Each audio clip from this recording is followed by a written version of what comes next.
Did you know that the 100th anniversary of Frank Sinatra's birthday is right around the corner? 100 years. I met a man who has just finished one of the most comprehensive books on Frank Sinatra's life that has ever been written. I thought I knew everything about him until I started researching this book. He was a tremendously complex individual. Richard Muti, a former Navy pilot, Harvard graduate, former Bergen County prosecutor, and former mayor of his hometown, Ramsey, New Jersey, used his love for Old Blue Eyes and his investigative prowess to write this book, Anni The Sinatra Legend at 100. I met him down at a great record shop in Bordentown, New Jersey called The Record Collector to talk all things Sinatra. Word has it that as soon as he set up shop at the MGM lot, on the door of his dressing room he posted the names of dozens of Hollywood starlets. He would cross off each name each time he made a conquest of that particular starlet. He also added that most of these conquests happened while he was married. He was not a faithful husband. Sinatra actually had sexual relations with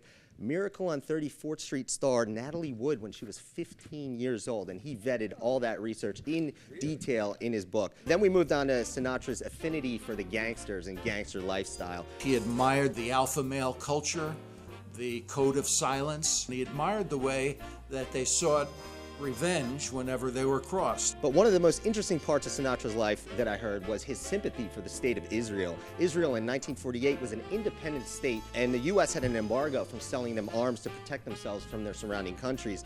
But that's when Frank stepped in to help. Teddy Kollek, who would later become mayor of Jerusalem, met Frank Sinatra in the Copacabana restaurant and nightclub.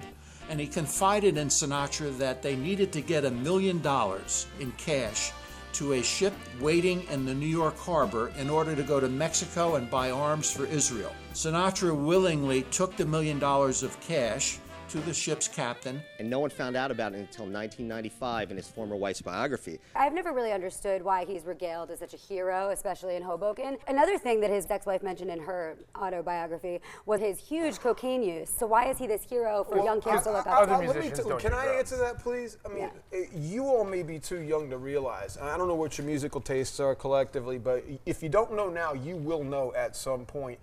The vocal master that Frank Sinatra was, and the people that he worked with were only the best. Quincy Jones, Nelson Riddle, Billy May. Get into Sinatra. By the time you're done with it, you'll be a fan too.